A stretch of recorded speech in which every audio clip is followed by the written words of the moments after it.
Hello everyone and welcome back to Phoenix Wright Ace Attorney Trilogy. We're back to Recipe for Turnabout. We're into the trial. I am hopeful, and maybe I'm too hopeful on this because all we did last time was finish the first investigation period, but I am hopeful that we can finish this turnabout today because I'm still very determined to finish this playthrough before July. And I'm not here the last weekend of June, which means we don't have a lot of streams left. So we're gonna try our best, though. Ah, I see. I guess I should have expected this. Nobody saw the other guy, huh? But he was there when I took the coffee over, sir. Scout's honor. Chad, I don't think this chick is a scout. I don't believe it. Maggie! Ah, Detective Gumshoe! Are you doing all right? How are you feeling? As if you need to ask either question, sir. Don't let him get you down, Maggie. And don't forget to eat well, okay? Roger. And you? Yeah? You'd better square this case away. Got it, pal? Maggie's innocent, you hear? If you screw up, then I'll be doing some squaring away myself. Squaring away some paperwork for your arrest! I don't think that you can arrest Phoenix for not getting her acquitted. Sorry, just a second. Making a little edit on Yield and streaming software. There we go, that's better. I think he's serious. Hey, detective, you're on our side for once, right? Gumshoe has been on our side multiple times. What are you talking about? Yup. So you'll be able to help Maggie out, right? Really? Can you, sir? Of course. I got the situation under control. I'm gonna be the first witness on the stand today. If something I say doesn't mesh with the facts, make sure you point it out, all right? Sure. Okay, we're forming a united front today, pal. You get me? There is no one I would rather tag team with. I can't tell you how grateful I am, sir. I've always admired you so much, detective. I know I can count on you. Looks like it should all go pretty smoothly today, huh? I can only wish. January 7th. Right, Godot, let's do this.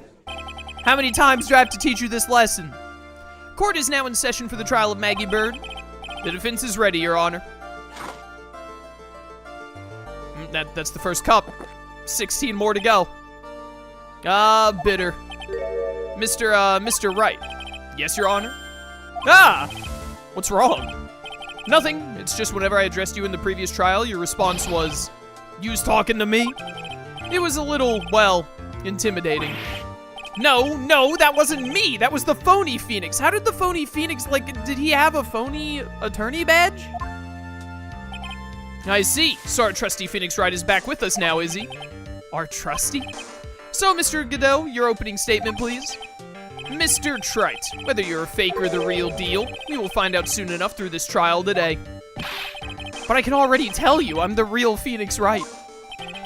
I wasn't questioning whether you're Phoenix Wright or not. I was questioning whether you had studied law or not. That's what I intend to find out.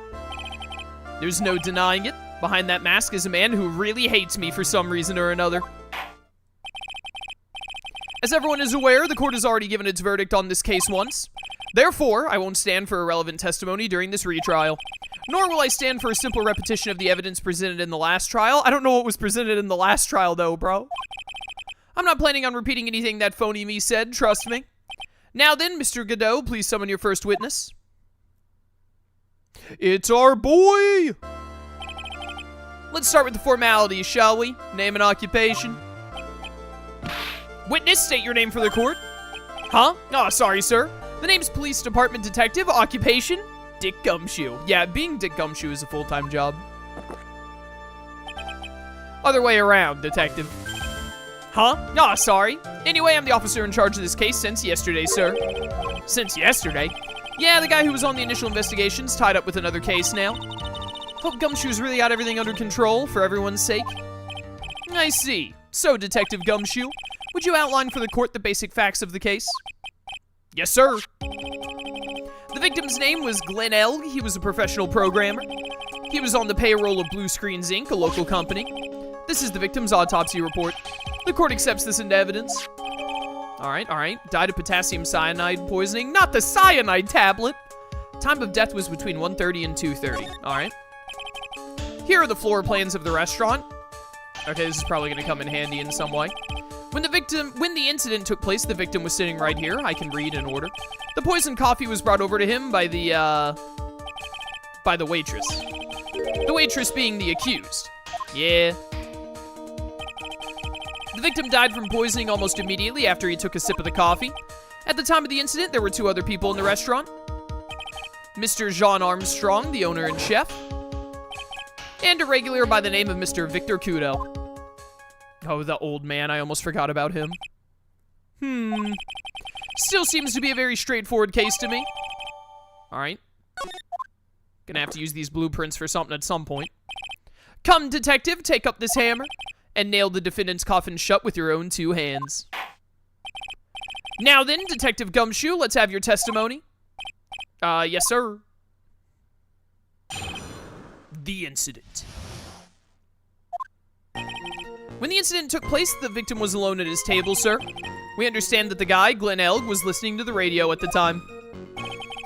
Traces of poison were found in his coffee cup, and what we found was potassium cyanide. That stuff really packs a punch. And, looks like Miss Bird might have had, well, some kind of a motive.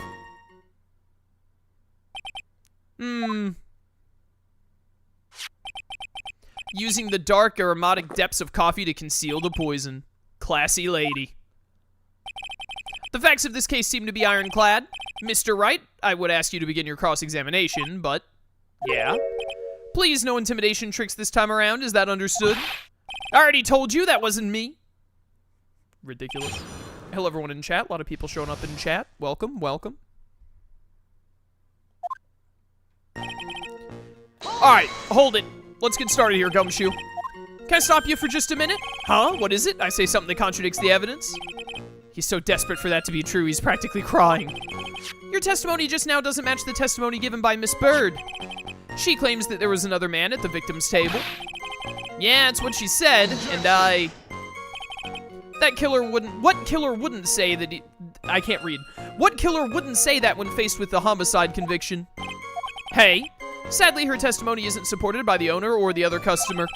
Isn't that right, Detective Gumshoe? Yeah, it's true. Their 2 testimonies tie up on that.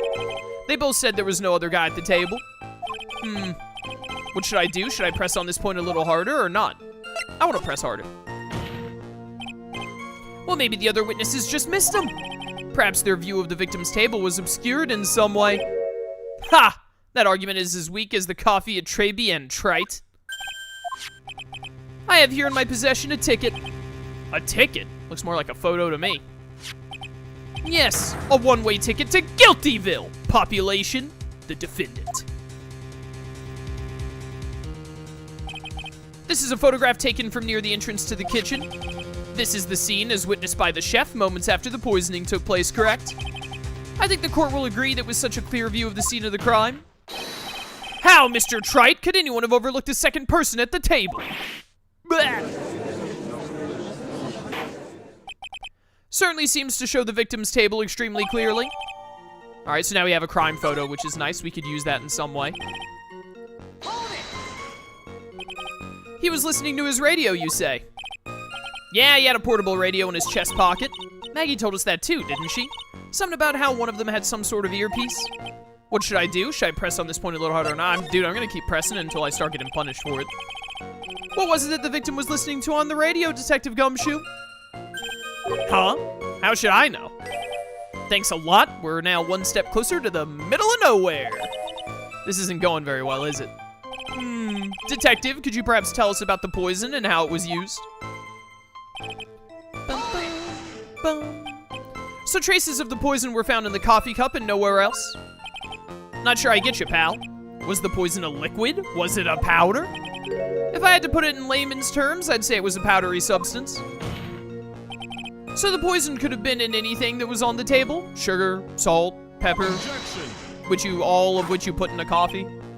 Ha! Do you put salt and pepper in your coffee, Trite? Digimon Story Cyber Sleuth proves that this is a reasonable question to ask. The victim took his coffee black with no sugar. Yeah, seems the poison could only have been in the coffee. What should I do? Should I press on this point a little bit? I'm gonna keep pressing on every single point. Be absolutely certain that the victim even drank any of his coffee. Huh? What do you mean? According to this file, the poison was found in the victim's coffee cup. But what proof is there that the victim ever drank any of it? Oh, hey, you're right. That's what I was thinking. Uh-oh. In case you were wondering, that last objection was for the detective there. Huh? For me? Oh, hey, you're right. You may be fooling the court, but I'm not falling for it. If you have the time to waste, you have the time to present that piece of evidence. That piece, sir? Yeah, that piece. What piece? The One Piece, obviously. It's what Luffy has been looking for. This! Oh, well. Should I be grateful this coffee is only hot enough to give me first-degree burns? Oh, now I remember. This is the, victim's coffee cup. Yes, the victim's cup. Take a good look at the rim. Oh, yes, it's unmistakable. There's clearly a coffee stain on it. Conclusive proof that the victim did drink the poisoned coffee that was in this cup. The victim gulped down— oh, that insta skipped. It gulped down the coffee like this, or whatever it is that he said. For the record, the only prints on the cup were the victims and the defendants. Okay, we got more evidence, which is good. It's got the victim and Maggie's fingerprints. Upon further investigation of this cup, we found a certain chemical substance. Potassium cyanide. Potassium cyanide, I've heard of that chemical before. Exactly how strong is this poison, Detective Gumshoe? It's, well, the stuff's lethal. Eat too much in your history. How much is too much? A lethal dose is 0.2 grams. That's about enough to finish anyone off. 0.2 grams? How much is that? You know when you swab your ear for earwax? Yeah, about that much. Earwax, huh? Sounds like something Gumshoe's got in abundance. Why would you say that? Such a small quantity of poison could have been concealed anywhere. Some kind of motive, you say? Some kind of a motive? Yeah, but if you ask me, it's been blown way out of proportion. You know what my golden rule is, Detective? Chuck out a bad cup of coffee, you can always get another. Huh? I don't get it. Is he gonna throw it at Gumshoe or something? I'm saying we can always get another witness on the stand if we have to chuck you out. Gulp. So stick to the facts, Detective. Now then, what was Miss Bird's motive? Come on, Gumshoe. They said she wanted to steal a lottery ticket. I knew it. That's what we heard yesterday, too. It disappeared from the scene of the crime. And it wasn't just any lottery ticket. It was a winning ticket for $500,000. Mr. Armstrong knew about the ticket too, didn't he? But he stole the wrong one. Then, is it possible Maggie stole the winning one? What should I do? Should I press on this point? You asked me to press, I'd be pressing. Wait a minute. The mere fact that the lottery ticket disappeared in no way implicates my client. Ha! I have here in my hand the very ticket in question. What? That's the $500,000 lottery ticket? One of the female police officers found it when she was conducting a search of the defendant. Ooh, someone should have told me that ahead of time. I should have been made aware of that. Order! Order! I want a Frosty. She's quite a lucky bird, our little waitress. You will submit that ticket as evidence to the court immediately. I'd better keep an eye on that ticket, the way the judge's voice is quivering. Body search of Maggie found the ticket. Okay. This ticket was presented to the court in the previous trial, too. But it feels heavier now somehow. $500,000, you say? It's just a scrap of paper. What matters is where it was found, Your Honor. And that's on Maggie's person, unfortunately. On Maggie's person? How did that happen? That's enough! The facts of this case seem overwhelmingly clear to me. The defendant had ample opportunity to commit the crime of which she is charged. Furthermore, it seems beyond reasonable doubt that she did indeed commit the crime. I like an old man who knows the score. There's also the matter of the $500,000 lottery ticket. That alone provides a very credible motive. I mean, for that sum of money, even I might be tempted to bend the rules. I don't mind an old man who's weak to the siren call of money. Okay. Not good, Nick. The evidence against Maggie is starting to pile up fast. Yeah, that's because the court has ruled guilty once already. I'd say it's about time to wrap up this repeat performance with one final decisive piece of evidence. He's got more evidence against Maggie? This is the apron the delightful Miss Bird was wearing at the time. Wow, that's not the cleanest apron I've seen. That stain looks like... it can't be blood, can it? Ha! Seems the star of our play was a little flustered. Somehow spilled coffee on herself. The coffee? That's not exactly the first thing that caught my eye. Of course, the coffee stain isn't the most interesting thing about this apron. No, there's something else that stands out even more. Something else, I presume you mean. Of course, I'm referring to the pocket. The pocket? A search carried out right after the incident uncovered this. Potassium cyanide. Oh, the poison. The very poison used by the killer was in her apron pocket. A bottle of poison in Maggie's pocket? Yeah, and Maggie's prints were the only ones on it. What? What the heck? How did she get framed this badly? Order, the court will accept these items into evidence. I was gonna say terms. There's something still bothering me, Mr. Goodell. Why have you not explained the blood stain to the court? Blood stain? What blood stain would that be? Don't play games, prosecutor. The blood-colored stain that's smeared all over the apron. That's ridiculous. No one told me anything about a blood stain. You don't need to be told. Look at it. Well, detective, could this stain really be blood? No way, sir. It's just ketchup, sir. Ketchup? She must have gotten some on her apron while taking someone to breakfast that day. How on earth is the ketchup stain going to loop back around to being relevant in this case, bro? You could have spoken up a little sooner, Detective Gumshoe. Pull a stunt like that again and I'll have you drink 17 cups of ketchup, witness. Oh my goodness. Ketchup is like too thick to even drink. I thought everyone knew what it was already. I haven't seen anything yet to make me doubt the last ruling I made on this case. The motive, the opportunity, and the supporting evidence, they've all been clearly established. Well, Trite, seems you really are a phony after all. Ah, you really know how to drive a man nuts. Witness, please continue with your testimony. Describe for the court the crime scene and the findings of your investigation there. Okay, so now we just go to another testimony. We didn't have to present any evidence in the last one. The crime was reported at 2:25 p.m. by a kind of scary old man, sir. Poor Maggie had passed out from the shock. It must have been real tough for her. The victim didn't have any identification on him, but we figured out who he was pretty quick, and then the investigation went smoothly. When Maggie was searched, we found the lottery ticket and the bottle of poison. And that was it. There was nothing else missing from the crime scene. Okay, so the murderer could have, like, when Maggie fainted, could have planted everything on her, but if the old man was there and the chef was there, how did he get away with that? That was it. There was nothing else missing from the crime scene. Well, the lottery ticket was missing from the crime scene. No, they found the lottery ticket on her. Never mind, I'm wrong. You identified the victim and secured your prime suspect. Very good. Last chance to convince the court you're a real lawyer, Trite. Don't count on any more cross-examinations after this one, so let the fun begin. Alright, Gumshoe, let's do this.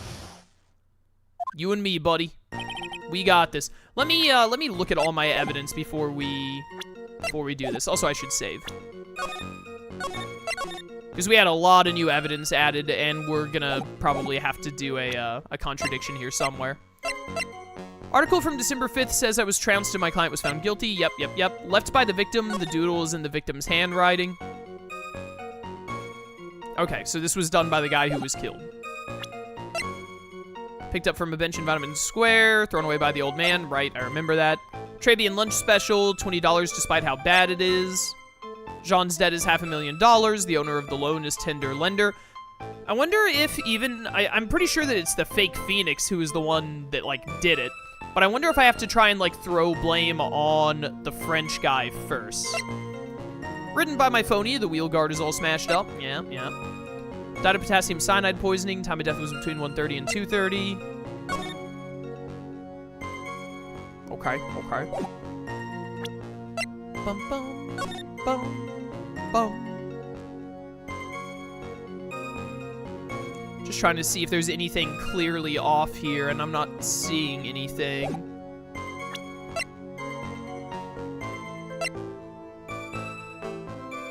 Okay. Small pocket, but big stains. Maggie's fingerprints. Ugh. And then profiles, I have you. You has a thing for waitresses. Relatable. Alright. Let's get going. Scary old man, Detective Gumshoe. There's an old man who's a regular at the restaurant where the incident happened. We're obviously talking about the same old man. Officers were dispatched right after the report came in, but the old guy still made a fuss. What took you so long? Then he hurled abuse at them, and seeds. Seeds. Ha! It was nothing, I caught each one with my teeth. What? Guess not even the mighty Godot can avoid being attacked by that guy. The old man was the only other customer in the place at the time. Took his time finding a payphone apparently, so he was late reporting the crime. Okay. Took his time finding a payphone, but he was late reporting the crime? Autopsy says it was between 1:30 and 2:30, so if he was late reporting the crime, then that means the death did not happen as late as 2:30. The death had to have happened at least by, like, I don't know, 2:20 at the latest. It's probably not a major point. I do also stream to YouTube now, yeah. For the person in chat asking, or mentioning it. How long was the defendant unconscious for? The officers got to the crime scene at around 2:40. Maggie was still out cold in the kitchen at that time. Took another 10 minutes or so before she came to. I would have liked to have been on the scene myself. Bet you would have liked to have carried out the search, too. I would have loved to see Maggie asleep like that, all pretty and peaceful. Okay, Gumshoe. Alright, Gumshoe. This is not the time, bro. You're a professional detective, Gumshoe, not a professional bird watcher. I get it, her name is Maggie Bird watcher. Save the romantics for your own time, detective. All we need to know about is the investigation. Oops, guess I'm pretty red right now, aren't I? Not as red as that old guy's nose. He didn't have any? Are you saying that it was stolen then? No, I don't think so. The victim didn't have a driver's license or even a credit card on him, pal. All he had was 58 cents in his wallet. 58 cents? Yeah, I can't believe I found someone with less in their wallet than me, pal. Victim sounds like he was a thoroughly miserable young man. Or some kind of outlaw. Why not give him a bit of an edge? Think I'm onto something here? Okay, so what's-his-face was, the victim was very poor. Very poor and didn't have ID. Wait a sec. Huh? Did I say something dumb again? Let me paraphrase what you just testified to this court. The victim didn't have any form of ID on him. That's basically what you said, yes? Yeah, basically. In that case, how were you able to identify the victim so quickly? Oh, that. He's so let down, he's got the whole sagging shoulders and puppy eyes thing going. There was a prescription bag on the victim's table along with the lottery ticket. A prescription bag? Seems Mr. Glenn Elg visited his doctor before he went to Trebien. We got the victim's name from the medical records of the doc who prescribed the meds. That's a reliable enough source for the court. What should I do? Should I leave this alone or ask to hear more? I want to know about the prescription bag. So what sort of medicine was in the bag? Well, actually, the bag we found was empty. Huh? Yeah, completely empty. It was completely empty.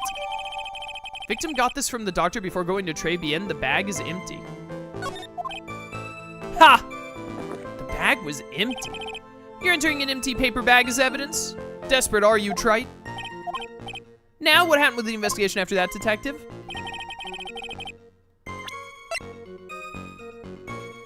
Either he was selling drugs to get money for lottery tickets, or the French guy stole whatever was in it, because he's a thief. But the defendant had been passed out for a while, correct? In that case, isn't it possible someone planted the evidence in Maggie's pocket? That's what I'm saying. Hey, yeah, you nailed it, pal. It happens to me all the time. We had a department party the other day, and when I got home, I was wearing the boss's shoes. What? Objection! Objection! Keep up this crazy testimony, detective, and those shoes will end up down your throat. Ooh. Sorry. So, trite, someone planted the evidence in Maggie's pocket? That's a pretty bold statement. Care to back it up with some evidence? Well, I'd love to if I had any. It appears you have no evidence to support your theory, Mr. Wright. Continue with your testimony, witness. And that was it. There was nothing else missing from the crime scene. So the $500,000 lottery ticket and the bottle of poison were accounted for. Yeah, interesting. It's true that those two items are accounted for. But wasn't there another lottery ticket that was stolen that day? Oh yeah, the one the restaurant owner took. He won a whole $1 with it. What a lucky guy, right? And they're just gonna let him get away with it? It was just $1, detective. Guess no one cares when it's that little, except for Gumshoe. If I don't find a hole in this testimony, the judge is gonna hand down his verdict. Gumshoe isn't giving us anything to work with, and we can't find any contradictions if he doesn't give us something. Yeah, it's true, but Maggie and Gumshoe are like Dumb and Dumber. Our only hope is that they were so dumb they missed something obvious. Come on, Gumshoe, be the dumbest you've ever been! Let's go! Okay, Which trial are we on? This is Recipe for Turnabout, which is 3-3, I believe. Crime was reported to by a kind of scary old man. Passed out from the shock. Didn't have any ID on him. Who he was. Went quickly. Maggie was searched. We found the lottery ticket and the bottle of poison. There was nothing else missing from the crime scene.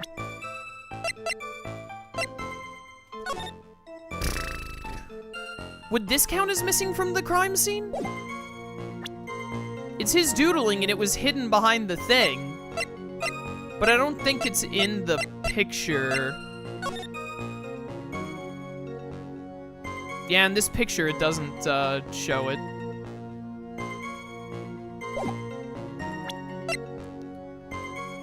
The coffee cup is in the picture, right? Yeah.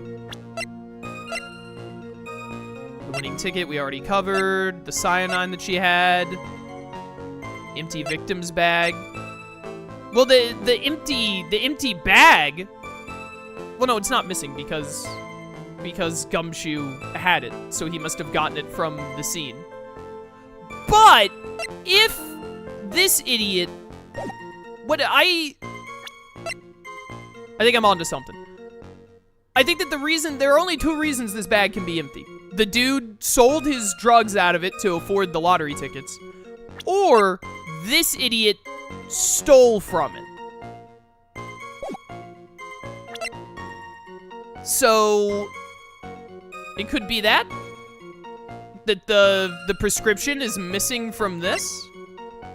The potassium cyanide was there. The apron was there. The victim's lottery ticket was there. The cup was there. The only other thing is the sports paper. So it could be like the sports paper or it's the prescription drugs. But also, I might be missing where the contradiction actually is. The other thing is this. But this seems so flimsy. They say that the crime was reported at 2:25, but Godot says that the old man was late reporting it. But then the time of death was like 1:30, between 1:30 and 2:30 p.m.? It couldn't have been like after like 2:20 p.m. according to what Godot said. That seems like a stretch though. What else is there? She passed out. I don't think I have anything for that. Victim didn't have any. I mean, he did have ID on him. He had this prescription bag that had his name. So he did. That doesn't really count as identification though. That's not what I would call ID.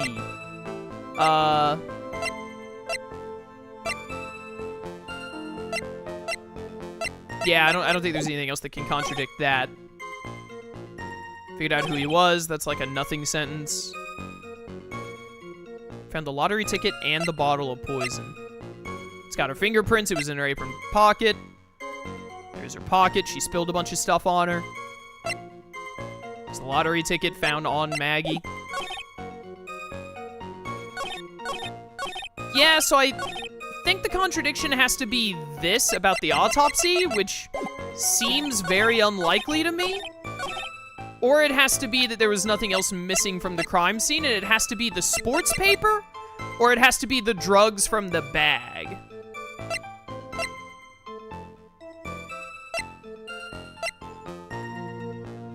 Bum, bum, bum, bum.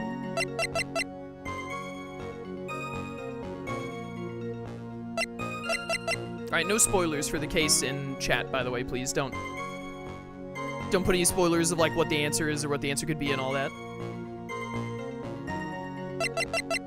It's a blind playthrough. I think the sports paper is gonna come up later. I think the fact that we had to push for the prescription bag means that the prescription bag is probably the answer. Oh, the music stopped. I'm incredible. Detective Gumshoe, I think I should point something out to you.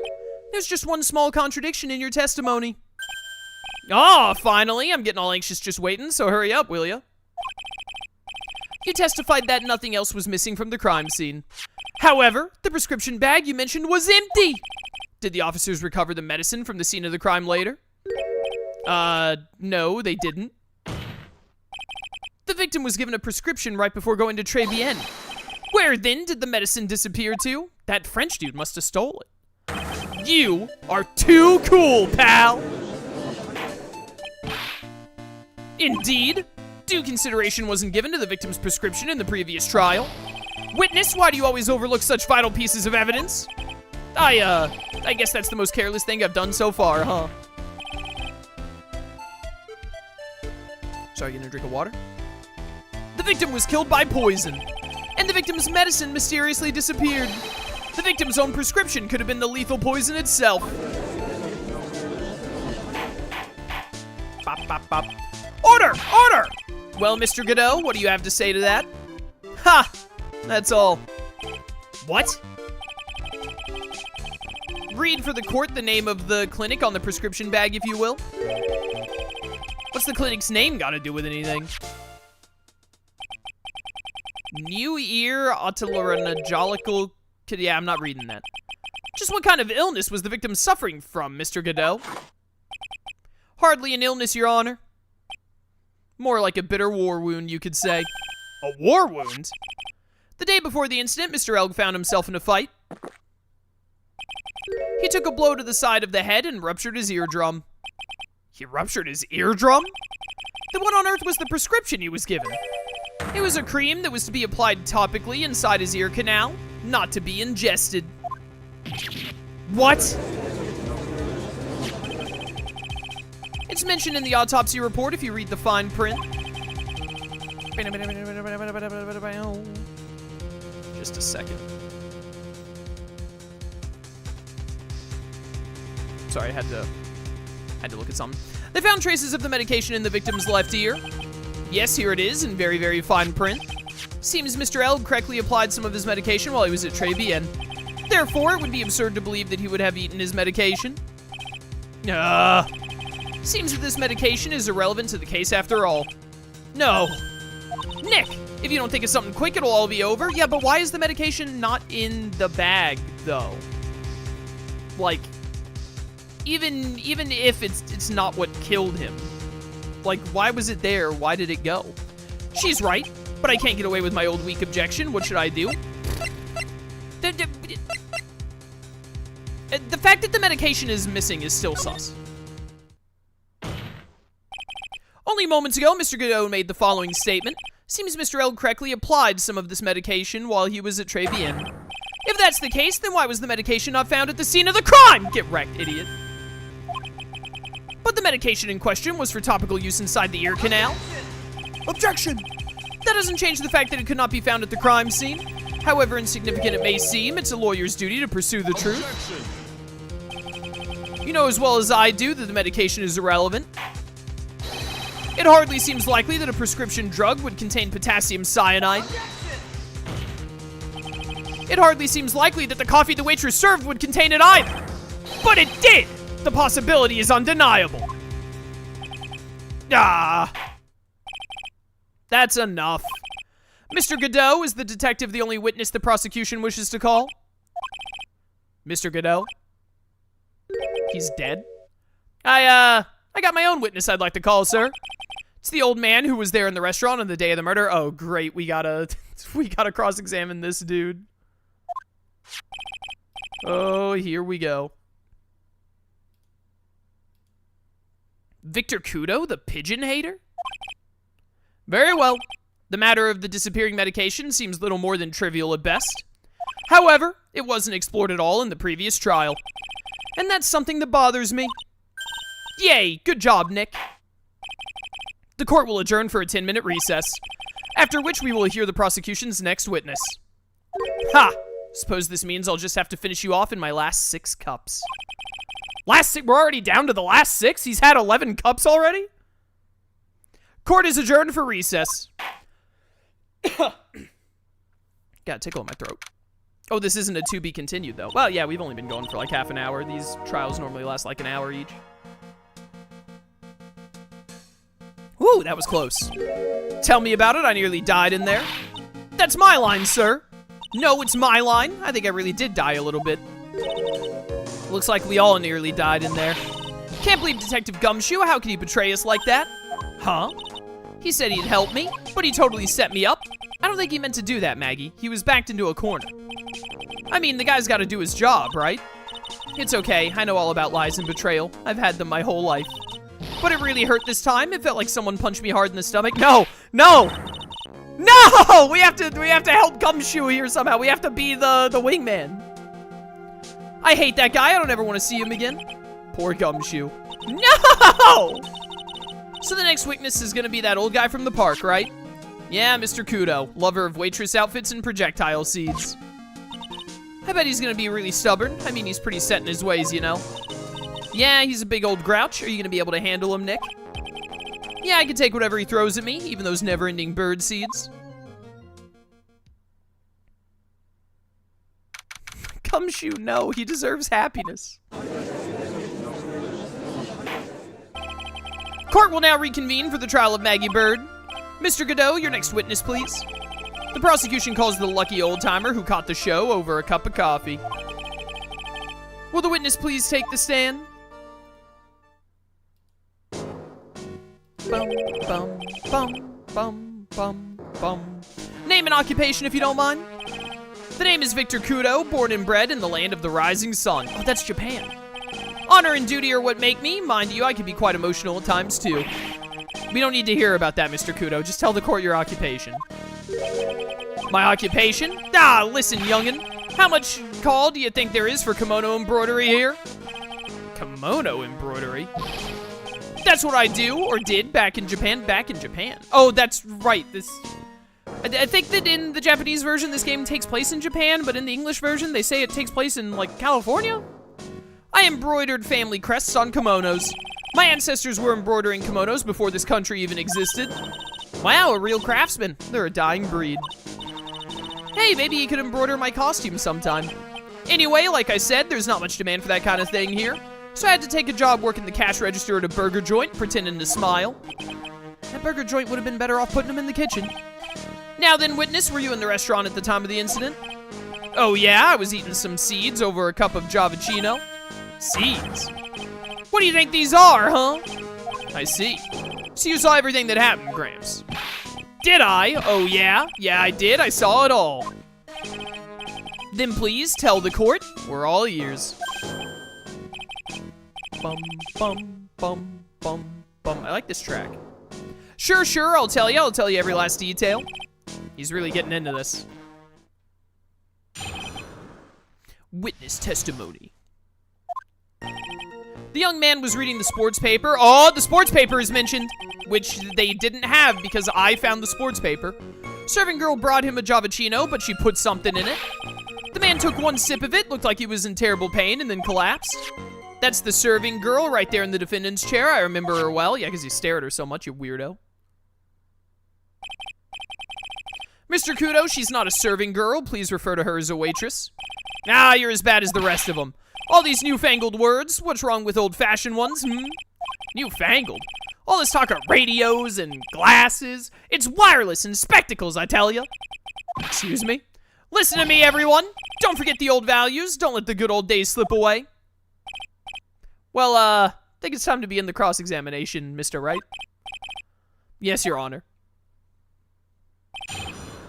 What I witnessed. Alright, I want to hear about the sports paper for sure. So you saw the victim then? You saw Mr. Glenn Elk. I wanted to know if Gustin Braun retained his championship or not. So he was looking at the sports paper the victim was reading, huh? And at the location in question? There are partitions between tables on the same side of the restaurant, right? And what if there are? If you say that you can see the victim, that means you were sitting at a table on the other side of the restaurant, correct? Ah, I go to that place to drink Javicino. I don't go to sit. I don't remember which table I was sitting at. You mean you go there to eye the waitress? I mean, he had to be sitting at that one, otherwise he's lying about seeing things. Which could be the case, he might be lying. Mr. Kudo, that's a very grave accusation. Are you sure about what you saw? Victor Kudo never makes mistakes. I dot every T and cross every I. Okay. I see. My eyesight's fine. The doctor said I only need spectacles for reading and driving. I bet his eyes are only really fine when he's scoping out a waitress. Witnesses lying in this game? Never so true. They would never do that. Committing perjury? In Ace Attorney? No way. And I saw that the serving girl put into the Javachino as well. But I know what's coming up, and something tells me I'm not gonna like it. Nah, keep going. Your Honor, we need more clarification on what was put into the victim's coffee. I'd like to ask the witness add what he knows about this to his testimony. I agree. Witness, will you enlighten us, please? Sure. Okay, so I'm probably gonna have to present evidence on this one. She very conspicuously put some white powder in there. Did she really put that into the coffee? You doubt me, boy? She took some out of a small brown bottle and sprinkled it in. Ooh, that does match the evidence. That's a small brown bottle, all right. Couldn't she have been adding sugar? Sugar? In a small brown bottle like that? Like that. Witness, could you please describe the bottle in more concrete terms? Ha! A bottle like this, perhaps? Ah, there it is. That's the one. That's the bottle of potassium cyanide, I presume. So what did the accused put into the coffee? I think it's clear, don't you? Bum, bum, bum. He took just one sip. You youngins, you waste everything. Those Javachinos cost $8. In the good old days, we would have drank every last drop, eaten the cup, and then died. Congrats, you have earned the title of battiest man to grace a courtroom. So it was an immediate death. Well, with potassium cyanide, I suppose that's possible. Oh yes, he slumped over without so much as a twitch. Felt the Javachino I just drank turn sour in my stomach. Oh yeah, I know that feeling. And the waitress, I presume she is. Doo-doo, that's her right there. Bum, ba-bum. So many bots in chat, I have to keep banning. You said I remember her well in reference to the waitress. Did she have any particular features that you can identify her by? Particular features? It's a disgrace, that's what it is. Sorry. You can see all the way up to her, you know. She's practically naked in that uniform, bro. Bro. So the particular feature you recognize about the waitress is her outfit. But anyone could wear just such a uniform, even me. All right, prove it, Phoenix. Put your money where your mouth is. Mr. Wright, please spare the court of any further mental anguish from that image. Don't get all excited, Nick. You gotta keep yourself together. I guess I got a bit carried away. Ah, there were other things I recognize about her too. Seems pretty sure of himself. What should I do? Press harder. Every time. Sure, you saw a waitress take the coffee over to the victim. But what matters is whether the waitress was Maggie Bird or not. Quite right. Mr. Kudo, these other features that you recognize about the defendant, I'd ask you to add them to your testimony. Sure. There was a ribbon in her hair and her apron straps were loose. She's got a ribbon. I don't know about the apron straps. You do seem to remember several details about her appearance, but what about the most crucial detail of all? Her face. Ah, as if I wouldn't remember that. The witness noticed the straps on the accused apron. He's unlikely to make a mistake about her face. Prove it? That's right, I can even tell you the color of the ribbon in her hair. It was red. Yeah, it's like an orangish red, but yeah. So you see, there's nothing wrong with the witness's eyesight. The witness literally earlier said that he has to have spectacles for, like, driving. There's no doubt he remembers the waitress pretty well. What should I do? I get the feeling there's something more to this somehow.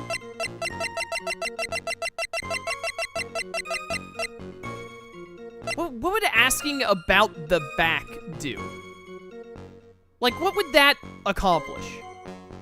Ask about the straps. How do you know they're loose?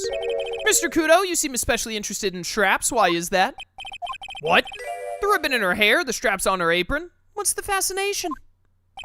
Fascination? Objection. People have all kinds of fetishes, trite. We don't need to embarrass the witness. Your Honor, I move that we must kink shame this, whatchamacallit, immediately. This witness needs to be kink shamed before the court. Listen, you young upstarts, I haven't got some sick strap fetish. There any relevance to the witness's unusual love of straps, Mr. Wright? I was just curious as to why he was so fixated on the waitress's straps, that's all. I said I haven't got a strap fetish. How many times do I have to repeat myself? Oh my goodness. Very well, continue with your testimony, Mr. Kudo, and make it strapless. Grumble, grumble, and straps, grumble, grumble, kink shaming, grumble, grumble, who do they think they are, grumble, grumble. Do you think old CD really saw Maggie do it? Well, he probably had his eye on the waitress the whole time, that's why he was there. But he was there for the cute outfits, right? Not the waitress. I guess. She makes a good point, though. Hey, did I just say something clever? I don't know about that. I wonder if the waitress Mr. Kudo saw was really Maggie. That's what we have to figure out, Nick. Okay, well, what was that the last line? What if we had other dialogue options here. Objection! Bum, bum, bum, bum, bum, bum. What was it? It's the back and then leave it? Okay, let's ask about the back. The identifying features you described are all things you would see from the back. Oh, he never saw. Oh, I didn't realize that the straps were from the back. That makes sense. I wasn't thinking of what the waitress outfit actually looked like. In my head, I was like, the straps would be on the front, right? No, they're on the back, and so is the ribbon. So the entire thing we're gonna say here is that, like, he couldn't have seen Maggie Bird's face. So what? Is it possible that you never saw the waitress from the front at all? Objection! Ha! He's got you there, Gramps. People normally talk about facial features when they're asked to describe someone. But this witness's testimony is nothing but straps and ribbons. This is harassment. I tell you I'm not obsessed with straps or ribbons. I'm just telling you what I saw. Mr. Kudo, the court requests that you add details about any identifying features. Features you observed from the front, that is, to your testimony. Sure, sure. This old man's testimony is getting longer and longer, you're telling me, sister. And if I can't find a hole in it soon, it'll get even longer, I bet. There wasn't anything that caught my interest about her when I saw her from the front. I don't believe that. You didn't find anything to be distinct, but you did clearly see the witness's face, yes? No questions about it. I didn't come this far to back down. Victor Kudo never backs down. That's not the answer I was looking for, but okay. This has turned into a matter of pride for old CD now, I guess. I wonder if he really did see Maggie's face or not. Like I thought, we need some concrete proof of this. Proof that the old guy didn't see the waitress clearly from the front. You think old CD really saw Maggie do it? Well, he probably had his eye on the waitress the whole time, that's why he was there. He's there for the cute outfits, not the waitresses. I guess she makes a good point. Hey, I just say something clever, yada yada. Really was Maggie, that's what we have to figure out. Okay, so I have to... sports paper words. I remember her well. There's a ribbon in her hair and her apron straps were loose. Wasn't anything that caught my interest about her when I saw her from the front. She wears glasses. Could we just ask him, like, do you know if she, like, wears glasses or not?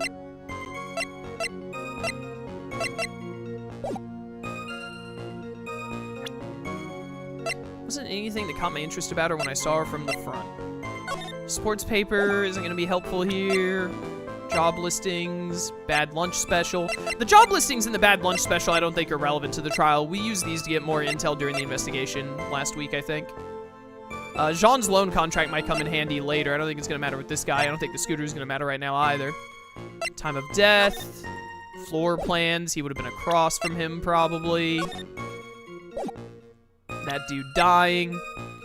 Coffee cup with their fingerprints. Lottery ticket. Worn by Maggie at the time of the incident. Small pocket but big stains. Deadly powdery poison. Worn by Maggie at the time of the incident has a small pocket but big stains. These huge apron stains didn't catch your interest, like, at all? I'm a genius. Mr. Kudo, I'd like you to please take a look at this. Ah, that filthy thing would suit filth like you just perfectly. Actually reminds me of what my grandson looks like just after he's done eating. Have you ever seen this before? Of course I haven't. Do you think I'd forget something as dirty as that? All right, well, way to incriminate yourself, you idiot. Well, you half-witted clod. Get played, moron. What? What is it? Ever since I said you half-witted clot, there's been an eerie silence in here. Mr. Kudo, this apron. is the apron worn by the defendant on the day of the poisoning. Huh? And as you just said yourself, you wouldn't forget something like this. Which means if you had really seen this apron before, yes, you know what I'm getting at. You couldn't have possibly seen the waitress from the front. Oops. Yeah, die in a fire, old man. Witness! You can't just oops your way out of this. Ha! Well, well. Looks like we finally have a genuine trial on our hands. Listen, Trite, here are the facts. On the day of the incident, there was only one waitress in the restaurant. That being the defendant, Miss Maggie Bird. Exactly. And when that one waitress put the poison into the coffee cup, this old guy was watching. I hope you understand the gravity of the situation, Mr. Kudo. The fate of the defendant may rest on what you remember seeing. Just tell the court exactly what you saw, Gramps. You can rely on me, Captain. My noggin's in perfect working order. Well, perfect working order? Debatable. I can't remember a single occasion when I forgot what burger a customer wanted. Okay. Can't remember? Probably more like he messed up so many times he's blocking it out. Very well, let's test just how good your memory and attention to detail is, Mr. Kudo. Tell us what you remember about the victim. About the victim. He was another of those pesky young types wearing a broken pair of spectacles. The Scouter? He's saying that the Scouter is a broken pair of spectacles? He had a newspaper in his right hand, and the noisy brat kept rustling its pages. That's the sports thing, yeah. The young man was listening to the wireless. I remember that well. He was listening to the radio. Then the serving girl in question brought over the Javachino. Little Fidget picked up the cup with his free hand and took a sip. Okay. With his free hand. Testimony we have just heard was to test how credible the witness's memory is. Seems to me that he remembers the victim in a great deal of detail. Oh, yes, I hate those you-know-what types who are so vague about everything. How are we going to handle this, Nick? We only need to do one thing. We just need to prove that the old man's memory is shot. Just trip him up, you mean? Isn't that kind of cruel?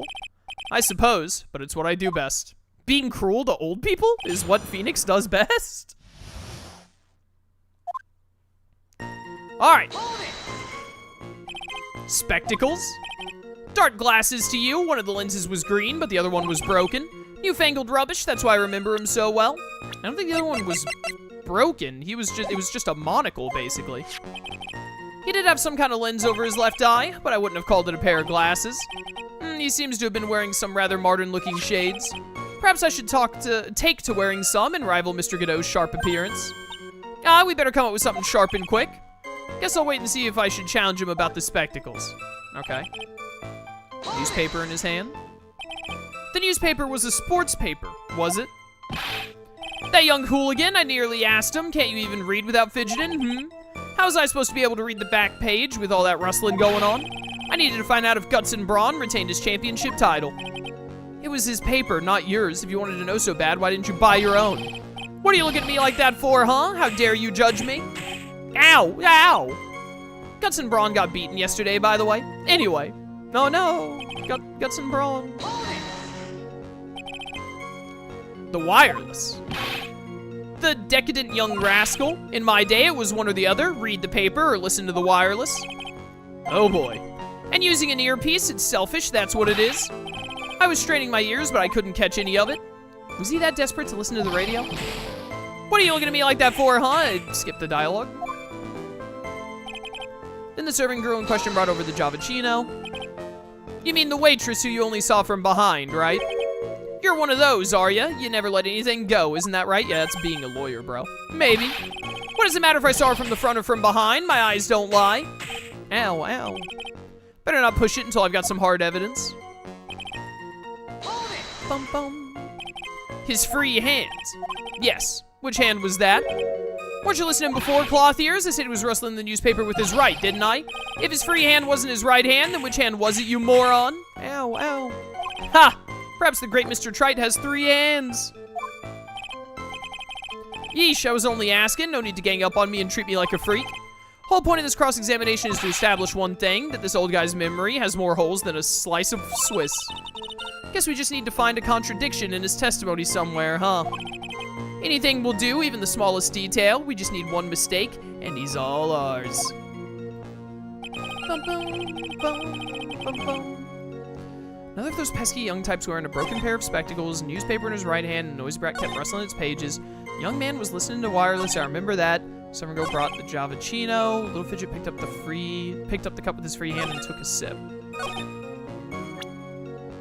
Bro literally looks like Grunkle Stan. Don't disrespect my boy Grunkle Stan like that. Grunkle Stan doesn't look this bad. He doesn't look that bad. Like, come on, man. Come on.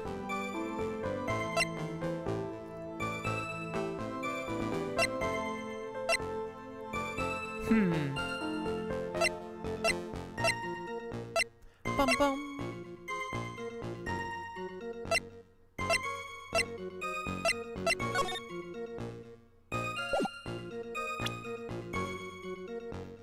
Sports paper's like all rolled up. Could that be something?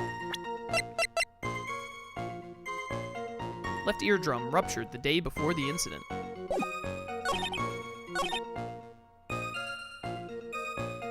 Push him on this again? Didn't Phoenix say something earlier about, like, I shouldn't push him on this yet?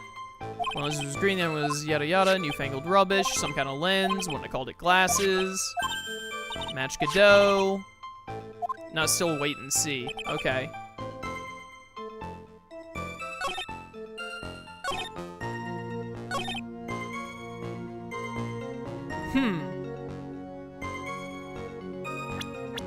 I'm a little lost on this one.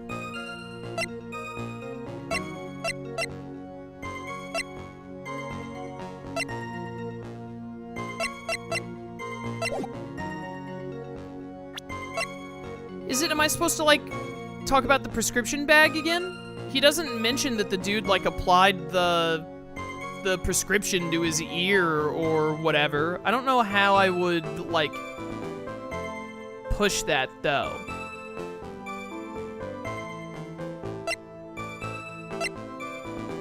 Like, what sentence would I use that on? So now one of those pesky young types wearing broken spectacles, newspaper in his right hand, kept rustling its pages. Young man was listening to the wireless, I remember that. Serving girl in question brought over the Javachino. Little Fidget picked up the cup with his free hand and took a sip.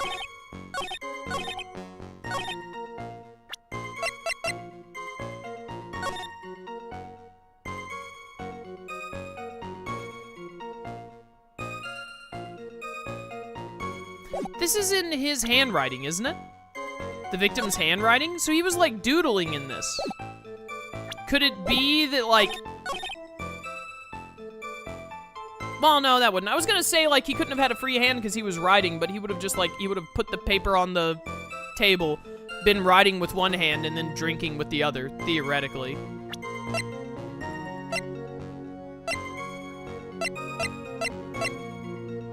But he definitely shouldn't have had an empty hand if he was applying medicine to his left ear, right? He should have been, like, applying medicine with one hand and then holding the sports paper in the other hand.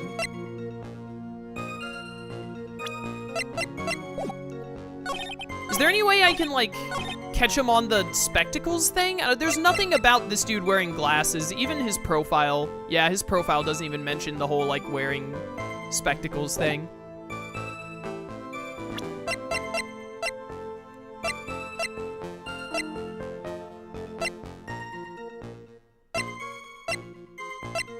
Bum, bum, bum, bum.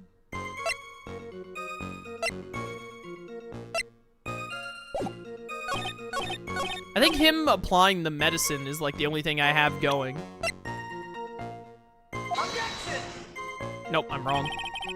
This evidence clearly reveals the contradiction in that statement. Or yada, yada, yada. They aren't, are they? Nope, I'm wrong.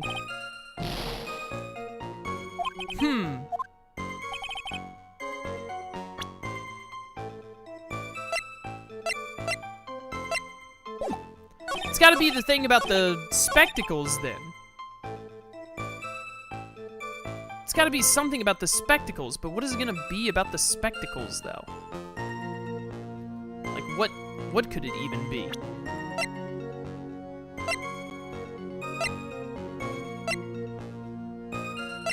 Well, he doesn't mention the lottery tickets at all. Am I supposed to, like, show the lottery tickets, maybe? potentially?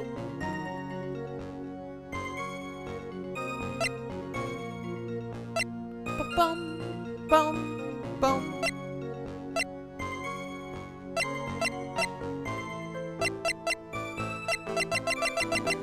Not this, not this.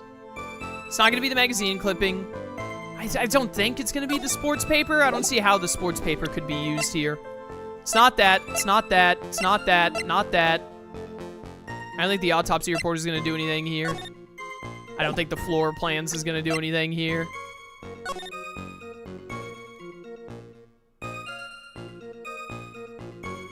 He doesn't have the sports paper here, but I don't see how I can like use that at all.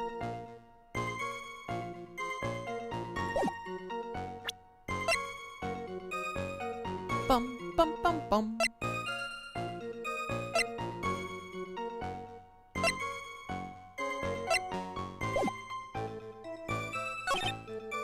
Maybe I just need to, like, push through everything again and something new will pop up.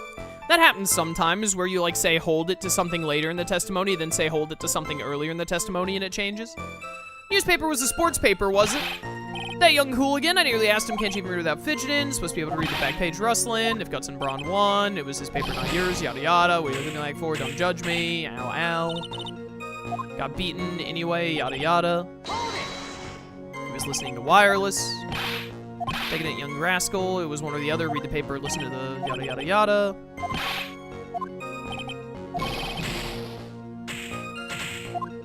Okay. Still nothing. Waitress who you only saw from behind. You're never gonna let that go. Maybe. What does it matter if it was front or behind? My eyes don't lie. Ow, ow. His free hand. Weren't you listening? With his right hand. If his free hand wasn't his right, which one do you think it is? Ow, ow. Ha, perhaps the great Mr. Trite has 3 hands. Maybe, bro, maybe. Bum, bum, bum, bum.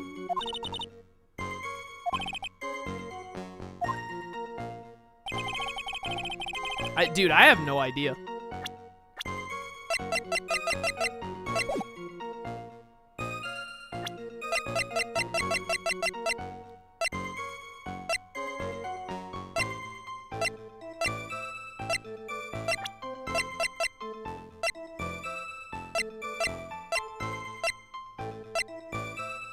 I actually have no idea. I'm stumped.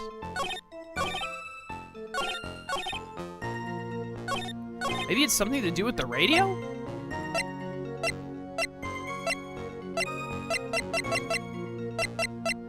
Alright, I don't want to get stuck on this all day. Someone in chat give me a hint. I really want to finish this playthrough before July. I don't want to get stuck on this for longer than we already have been. I have no idea what they want from me here. Placement of hand is important. Contradiction is in the hands. Well, he mentions hands here, right? Little Fidget picked up the cup with his free hand and... Okay, so I was on the right track, but it's not the prescription bag. It's something else.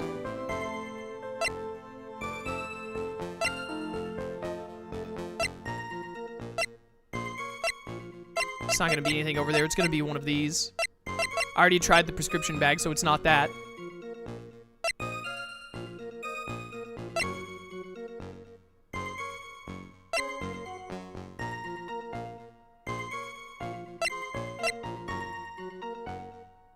Oh, is it gonna, like, contradict what he means by free hands? When we, like, look at the fingerprints on the coffee cup, maybe? Okay, that's it. That's what I was missing. Wow, that's not an easy thing to recognize, because, like, him saying the free hand thing doesn't even really sound like a contradiction at all. But also for, like, the way to work it out to be like, oh, yes, the fingerprints on the cup will tell you if it was right or left-handed. That's pretty deep. Mr. Kudo, do you remember what you were told at the start of the testimony? That this was a way of testing the credibility of your memory? I know. There's nothing wrong with my memory, I tell you. Nothing. If I got anything wrong, I'll eat these seeds and sing the pigeon song. Care to tell us where this is going, Trite? According to Mr. Kudo, the victim was holding the paper in his right hand, while drinking coffee with his free hand, which would make that his left. Ah, what is this, kindergarten? But I'd like the court to please take a look at this. That's the cup the victim used, correct? Yes, and on the rim, you'll notice the mark left by the victim's lips. Yes, there is a stain left by the coffee. If you consider where the stain is, you'll clearly see... Oh! Wow, yeah, that is super easy to miss. The way that you hold the coffee cup means that it had to have been held by your right hand, otherwise the coffee stain would be on the opposite side. Holy cow, that is really, really specific. The victim was holding the cup in his right hand. But how? Well, Mr. Kudo, the court is waiting for your epic performance. You said you'd eat those seeds and sing the pigeon song.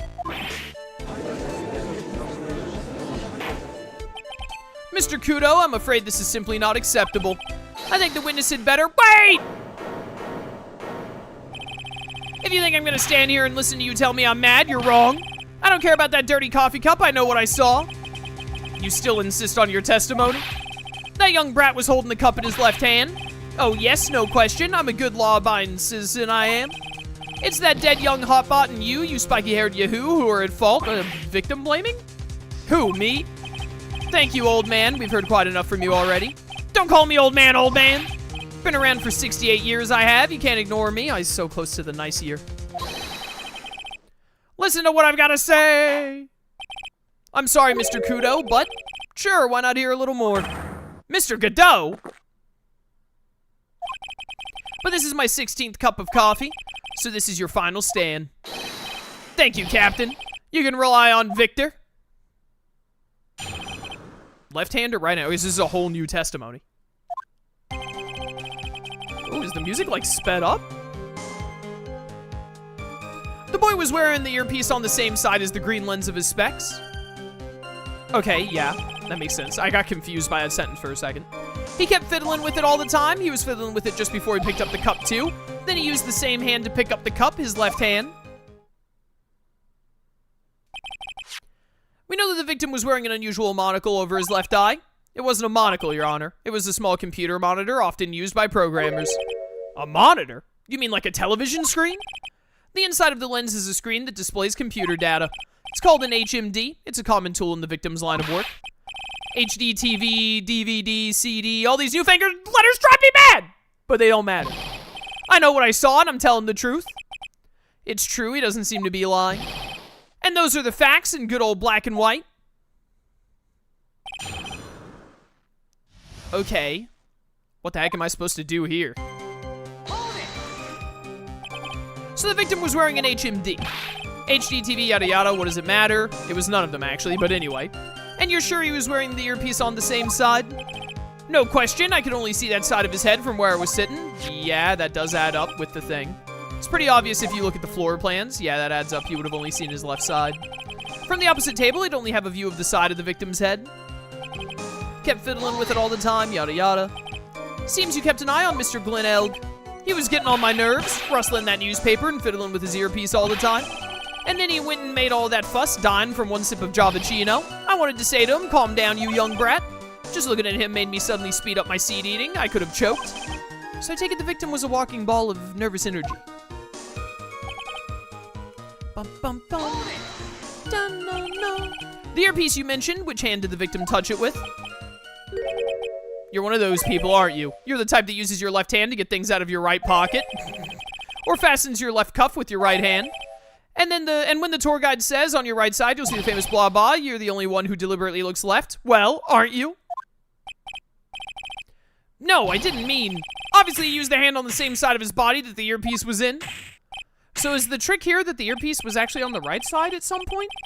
So if he had the HMD on his left side, then it was his left hand, I guess. Then he used the same hand to pick up the cup, his left hand. You seem very sure of yourself, Mr. Kudo.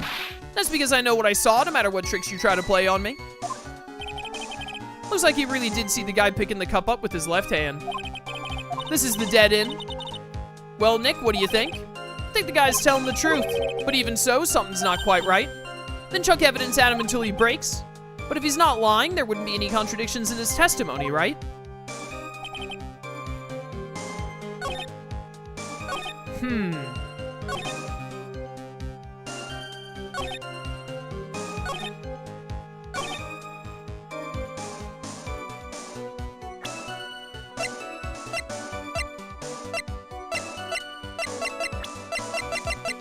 He's wearing it on the left side. It was his left eardrum that was ruptured. So when he was like fiddling with it, it should have been him applying the medicine.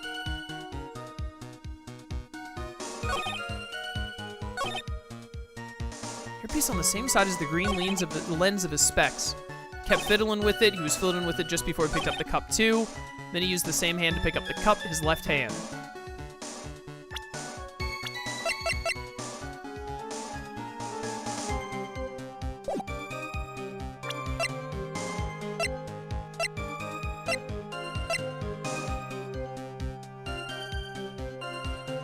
I mean, he could have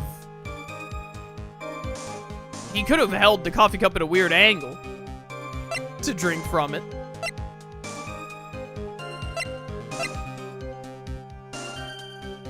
Could it be something it's gotta be something about how he was applying medicine to his left ear. So am I just supposed to show the prescription bag again to be like he's applying medicine?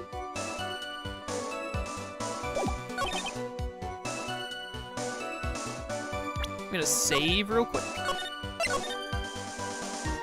Just in case.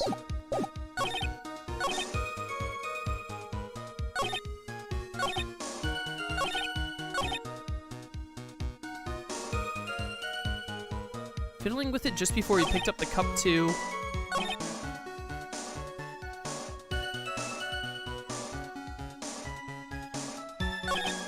Am I supposed to... I don't know... I don't know where to, like, present this evidence. The only thing I can think of is that it has to do with him applying the medicine to his left ear.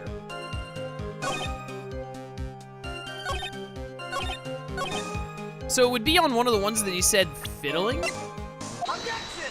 Okay, cool. I'm not sure what the relevance of this is, but... Mr. Kudo, there's something very strange about your observations of the victim. What? You say he was wearing the earpiece on the same side as the HMD. No question, you can lock me up if I'm wrong. It was his left ear, without a doubt. I could only see that side of his head from where I was sitting. I don't think so. What'd you say? You're no doubt unaware of this fact, Mr. Kudo, but the victim couldn't hear from his left ear. His eardrum was ruptured. Oh yeah, he couldn't even hear from his left ear. I didn't even think about that part. Traces of medication for his condition were found in his ear canal. That's right, it's impossible that the victim was wearing his earpiece in his left ear, because he couldn't even hear in that ear. Is that true, Captain? It is. Pigeon! Pretty pigeon! Alright. When is your gut feeling ever wrong, Chaos? Oh, it was wrong a lot in 2-4. Order! This witness's testimony is completely unreliable. He only saw the waitress from behind, and he claims the victim was wearing an earpiece when we know his eardrum was ruptured. Well, Mr. Godot? A single drop of milk is all it takes to destroy the pure black magic in the cup. This old man is my drop of milk. Captain, are you calling me a drip? This is the victim's coffee cup in which the potassium cyanide was found. The mark on the rim clearly shows the victim picked it up with his right hand. I'll never back down, I know I'm right. The lad drank his Javicino with his left hand. Let me put you out of your misery. Clearly, the victim used both hands. He took a sip with the cup held in his right hand and then switched to his left. That's what the old man saw. Impossible. The witness has already testified on numerous occasions. Can't we, like, look at the fingerprints on the cup to see which hand he used? Isn't that, like, can't you do that? Because, like, your left fingerprints and your right fingerprints, are they identical? I don't think, are your fingerprints identical on both hands? I don't think they are. I actually don't know. Witness has already testified on numerous occasions that the victim died immediately after taking one sip of the coffee. Which hand the victim used to pick up this cup is irrelevant, Your Honor. The facts still stand. With one hand or the other, Mr. L drank the poisoned coffee. Like this. Oh, what are you drinking? Sadly, Mr. Godot, that doesn't wash. The point of this testimony was to establish whether the witness's memory is credible. And the results are clear. The testimony given by this witness is useless.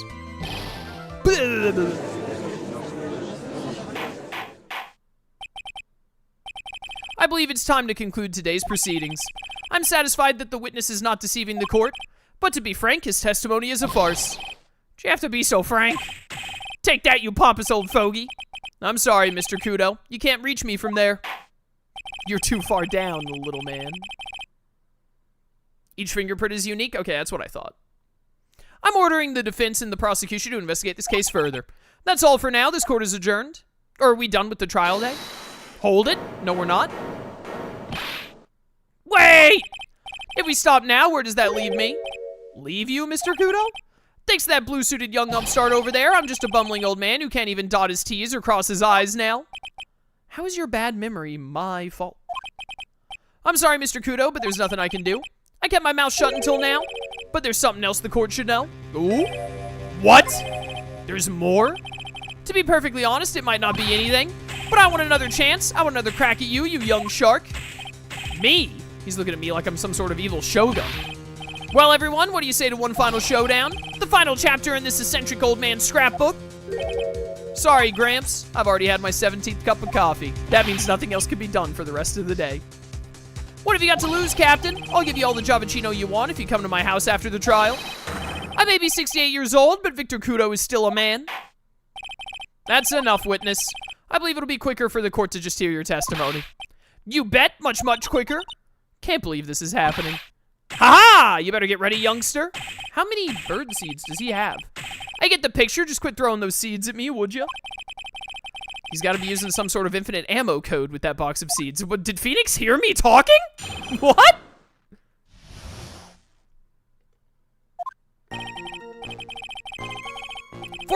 First of all, I want to stress this might be nothing. I'm not too sure of myself.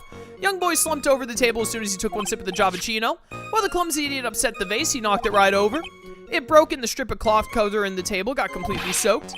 Well, how about that? Turn things upside down, huh? What does this mean?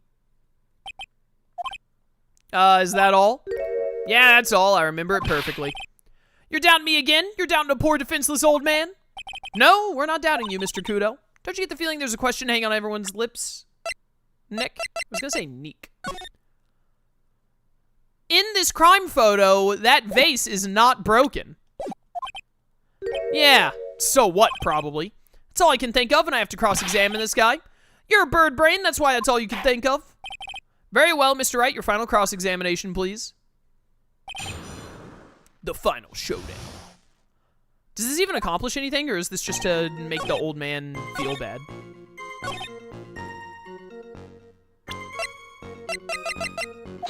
Objection, you're stupid. Mr. Kudo, this is a photograph of the crime scene. Huh, so what? Look carefully at the table. The vase is there, intact. Huh? Lost your tongue, Granddad? I'm no granddad of yours, hopscotch. Ow, ow. Enough! If you throw any more, I got cut off. What is it now? I just remembered something. Yeah, go on. The broken vase? Ha! It was on my table. What? Ah, well, you see. It startled me when that young lad collapsed, so I stood up. That must have been when it fell over. The vase on my table, I mean. The vase on your table? Haha, yes, it was on my table. And that's how my groin came to be completely soaked. Oh my goodness.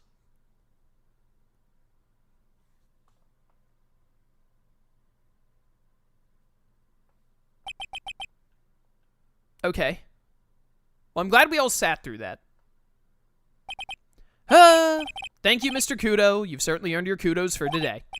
I'd like to ask a question now. Have I been any use at all? Perhaps that's something you should reflect on yourself, Mr. Kudo. Ah, wait a minute. If that's the case, there's more. I got more to say. Oh, yeah, I remember something else. Someone please get this guy out of here. Bailiff, escort the witness out of the room. Wait, listen to me.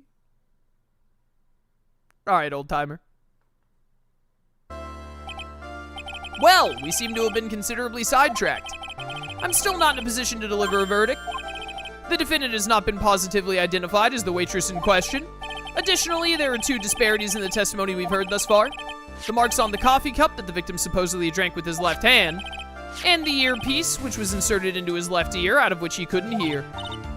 Wow, Nick, you did it. I therefore require both the defense and the prosecution to further investigate the facts. Yes, Your Honor. there's one more thing before I call today's session to an end. One more thing. Magic must defeat magic, Your Honor. The witness we just heard from, he's most insistent that his testimony should be of use. So he summarized it accordingly into this statement. Okay. You may each have a copy of it if you wish. Whatever. Prosecution doesn't need props like that. Godot's really mad, huh? Yeah, I would be too. Very well. Here you are then, Mr. Wright. There are 3 copies, my own, yours, and Mr. Godot's. Yes, Your Honor. When the incident occurred, I broke the vase at my seat. I'm sorry. Okay. I'm sorry? This isn't a piece of testimony, more like a 5-year-old's apology. What the heck are we supposed to do with 3 copies? We can give them out as souvenirs. That is all. This court is adjourned. To be continued.